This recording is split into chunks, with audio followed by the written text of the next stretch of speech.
Bienvenue pour un nouveau Journal Afrique sur TV5 Monde, une édition spéciale hommage à Papa Wemba, le roi de la rumba congolaise, le pape de la SAP s'est éteint, le rossignol de la chanson s'est tu. Avant de parler de Papa Wemba avec nos invités, je voudrais qu'on revoie les dernières images de lui vivant hier, juste avant le début de son concert à Abidjan.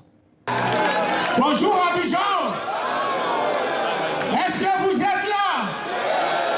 Nous allons maintenant vous amener au pays de la rumba, la RD Congo. Nous allons tous battre la main pour vivre l'Afrique.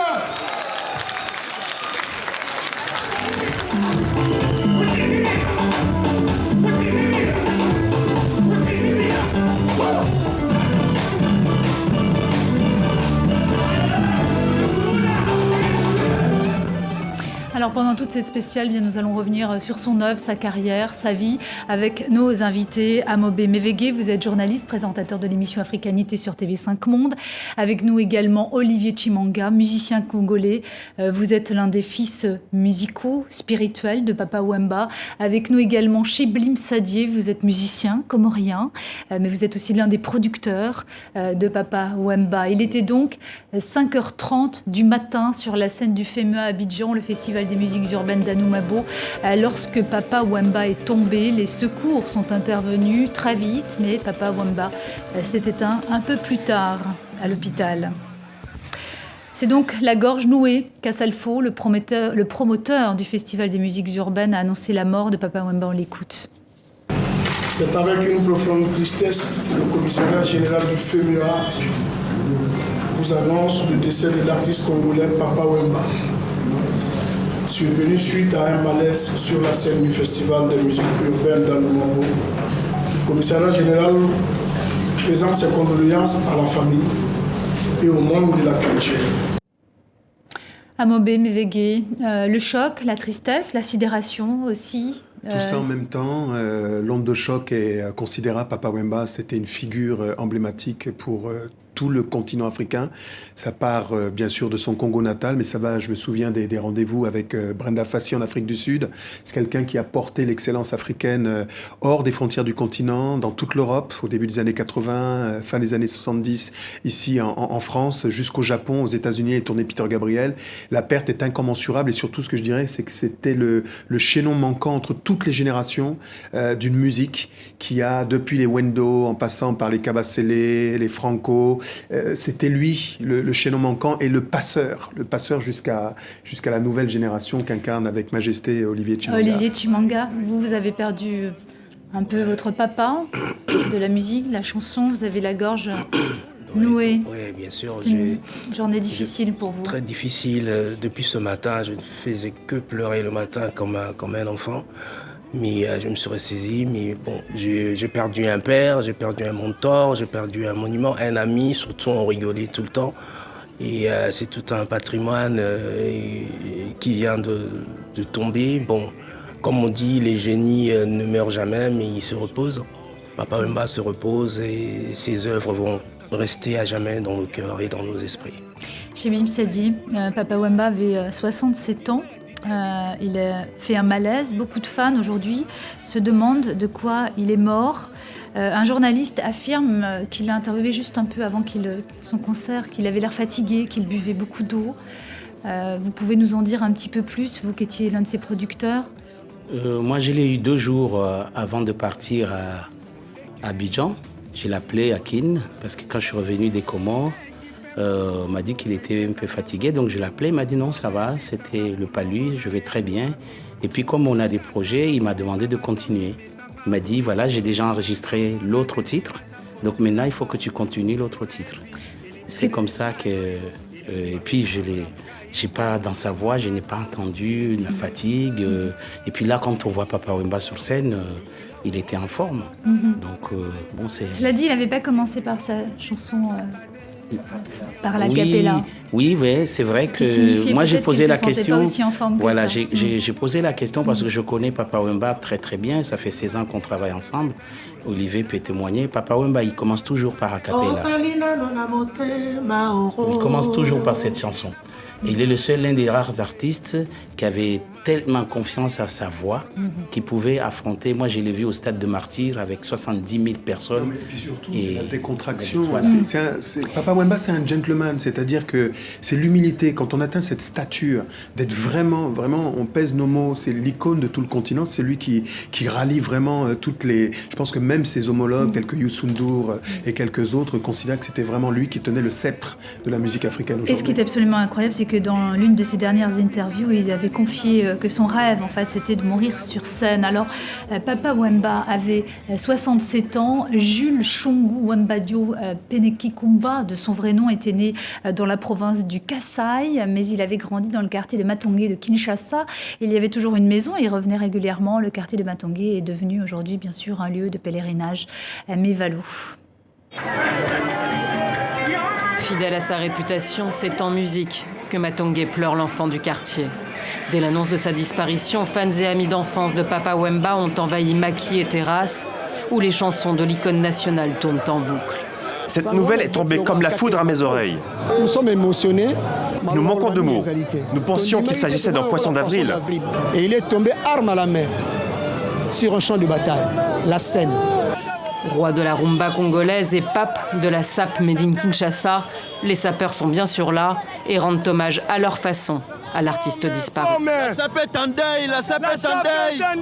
Mais au domicile de la star internationale, l'ambiance est plus lourde. Aimé du public, Papa Wemba l'était aussi de ses pairs.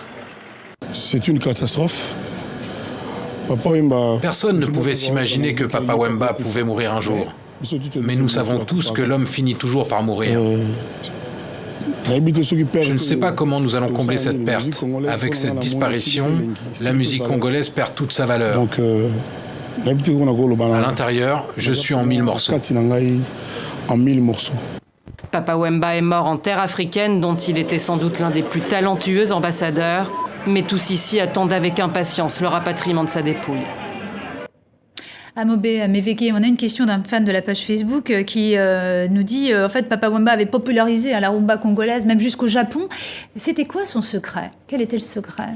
Comme tous les grands artistes, c'est la synthèse. C'est capable d'absorber de nombreuses sources d'influence. Rappelons quand même que Papa Wemba est un enfant du peuple congolais, qu'il allait dans les quartiers bourgeois pour écouter, on l'appelait d'ailleurs Presley, il écoutait les musiques venues d'outre-Atlantique et d'outre-Manche. Il en a fait une synthèse. Et surtout, son génie, c'est d'avoir toujours eu une double impulsion, c'est-à-dire faire du local pour le peuple africain et avoir une carrière à articulation internationale. Donc il y avait toujours deux formations. Il y avait le Molokai pour la diaspora, mais il y avait le son aussi Banakin du côté de Viva la Musica, et puis ça ne l'empêchait pas de tourner avec les Peter Gabriel et quelques autres. Bien sûr. D'ailleurs, Peter Gabriel, quand on lui avait posé la question pour l'anniversaire... Parce qu'il avait fait la première partie, il a aussi fait un album... Oui, quand on lui avait posé la question pour l'anniversaire de son label, les artistes qui l'ont plus impressionné, c'était Nusrat Fatih Ali Khan et Papa Wemba. Ça, c'est Peter Gabriel. Alors, le corps de Papa Wemba devrait être rapatrié à Kinshasa mercredi. On peut imaginer, bien sûr, qu'il aura droit à des obsèques officielles. Il s'est toujours tenu éloigné de la politique, Papa Wemba. Il ne voulait pas trop rentrer là-dedans. Non, il ne parlait jamais, d'ailleurs, dans ses chansons, il ne parlait jamais de politique. Il parlait de son pays, beaucoup de son pays. On a fait une chanson Congo, voilà. Il parlait du pays, mais il ne parlait jamais de politique. C'était peut-être aussi une partie du secret, de ne pas rentrer dans la politique et de donner l'image de cette Afrique heureuse, avec de la sape, avec du bonheur, de la danse, de la joie. Je ne dirais pas qu'il ne parlait pas de politique, mais il n'attaquait pas de manière frontale pour ne pas segmenter l'opinion. Il se considérait comme un catalyseur et comme un fédérateur. Donc il parlait du quotidien du peuple.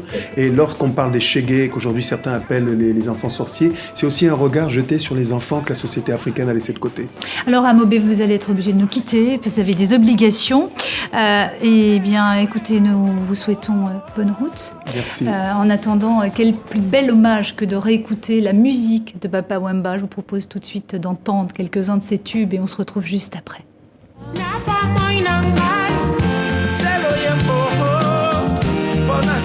Sabato, ikamiso yawe Pasinga ipe Sebo kongwe ya mawa Yango epe singa Iseye Pa pa pa pa pa pa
Chiblim Sadi, Olivier Chimanga, on voit que vous n'arrivez toujours pas à croire à la mort de Papa Wemba. Sa force, c'était aussi cette voix, d'ailleurs on l'appelait le rossignol, cette voix d'ailleurs qu'il avait appris à travailler avec sa maman, qui était une pleureuse au Congo, Kinshasa. Sa force, c'est cette voix, mais sa force aussi, c'est d'être pour moi l'un des meilleurs interprètes au monde. Papa Wemba en studio, il peut tout chanter. Il pouvait tout chanter. On peut passer du reggae au zouk, il s'adaptait tout le temps. C'est ça aussi sa force. Et aussi sa disponibilité, parce que nous, on est ses amis, ses enfants, mais il nous écoutait, il nous faisait confiance, il aimait bien travailler avec tout le monde. C'est ça aussi sa force, c'est son ouverture et sa qualité d'interprète. En plus, il avait une double facette. À un moment, il devenait élève quand il s'agissait d'apprendre. À un moment, il devenait le maître quand il s'agissait maintenant d'exécuter. Et j'ai bossé avec plusieurs artistes congolais, mais Papa Wemba a fait l'exception, lui et le feu King Kester. Et en studio, ce sont des gens qui prêtaient toujours l'oreille. Ils voulaient savoir ce que vous vouliez dire par rapport à ce qu'ils attendent de toi. Et c'est une perte, quoi. Voilà, c'est une grande perte. Qu'il a réinventé la rumba congolaise. Qu'est-ce qu'il lui a apporté? Qu'est-ce qu'il a apporté, par exemple, à la rumba de Taboulé Rochereau? Papa Wemba a apporté le côté moderne de la rumba, et rumba rock, si je peux l'appeler. Papa Wemba a apporté le côté vif aussi de la rumba. Il a essayé de ramener des sources étrangères dans la musique congolaise, parce qu'on connaissait bien à l'époque le rumba de Rochereau, le taboulé et tout ça.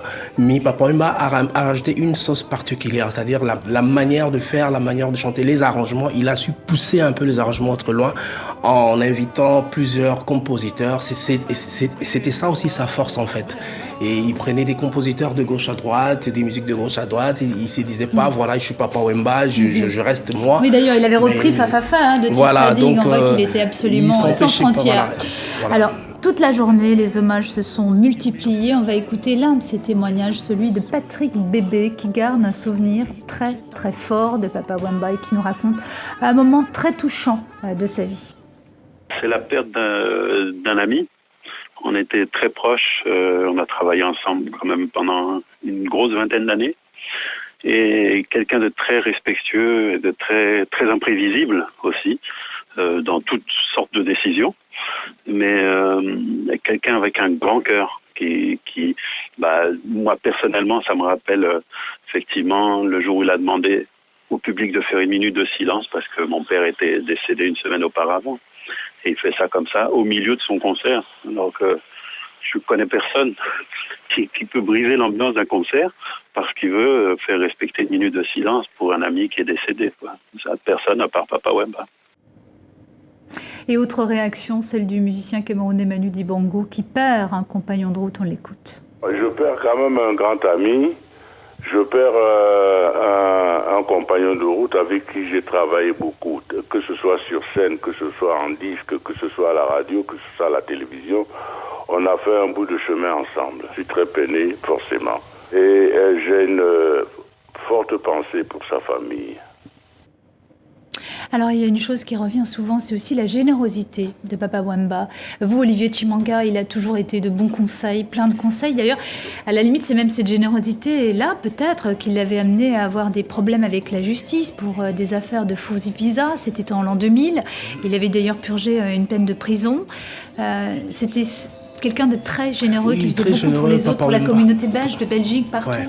Papa Wemba était très ouvert, très généreux. C'était quelqu'un de grand cœur.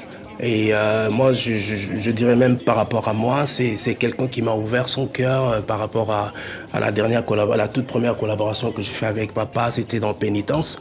Et il était tellement content du travail fait et il a su, comme on dit chez nous, il a dédicacé mon nom dedans. Et c'est ça qui a permis aujourd'hui que la guitare d'Olivier Chimanga soit connue un peu partout. Et je pense que il était tout simplement un père, quelqu'un de responsable et quelqu'un qui ne repoussait pas les gens. Il acceptait les gens tels qu'ils venaient vers lui. Et je pense que c'était ça aussi sa force en fait. Donc, Chiblim Sadi, quels souvenirs il gardait de cet épisode avec la justice, de cette détention Alors, il était très croyant, mais... Moi, je me rappelle très très bien parce qu'à ce moment-là, j'étais son directeur artistique. et on préparait un concert à Bercy. Mais en fait, Papa Wemba était comme d'habitude, il a fait confiance. Il a fait confiance à beaucoup de gens. C'était pas lui qui était derrière tout ça. D'ailleurs, on n'a pas prouvé qu'il a organisé ça. Il a fait confiance à des amis très proches et qui ont organisé ça.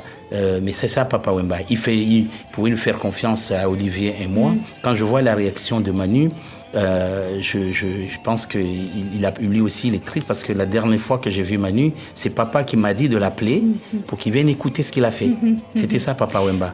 Il faisait la musique et avant même qu'on mixe ou qu'on fasse, il disait non, je veux que telle personne. La dernière fois, il a appelé Manu, il a dit il faut venir au studio, écouter ce que j'ai fait. Olivier Chimanga, vous avez voulu rendre hommage à Papa Wemba en musique. Vous avez repris tout à l'heure un titre, Rail On. C'était sur notre plateau. Eh bien, c'est un bonus, un cadeau que vous offrez aux fans de la page Facebook. On va écouter justement un extrait.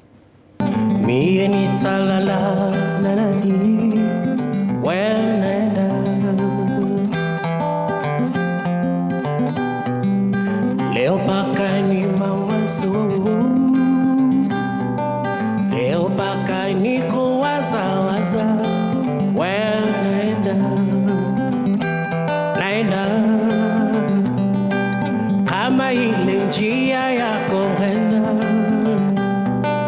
kama ni maisha yako pata,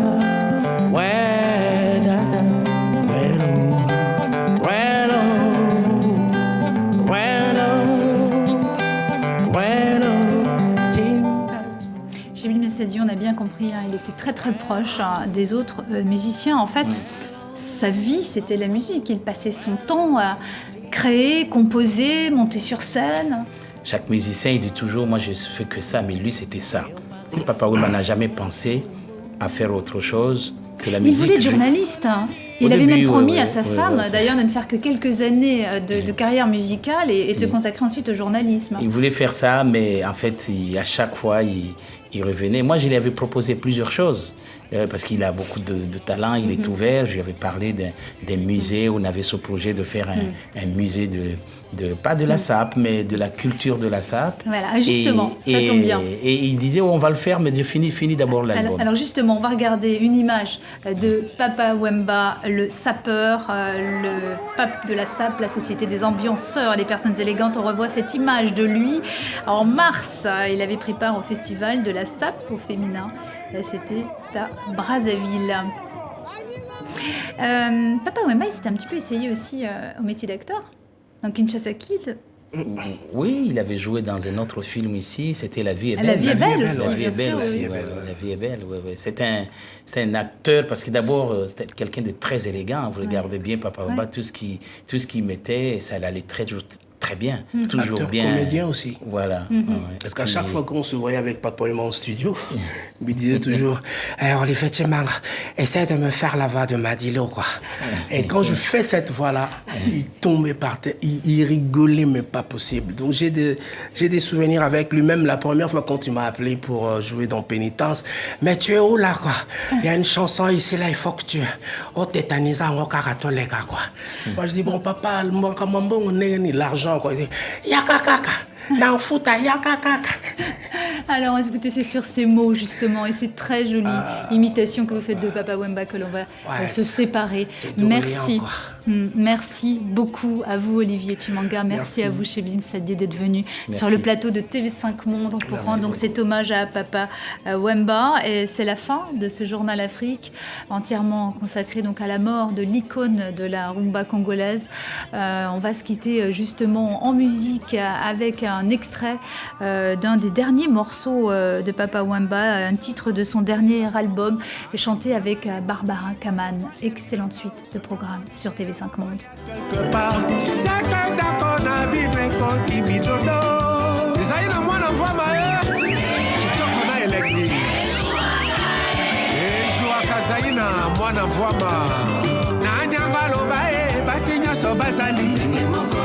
Grâce Mbizi la sexiste. Beyoncé Bazali.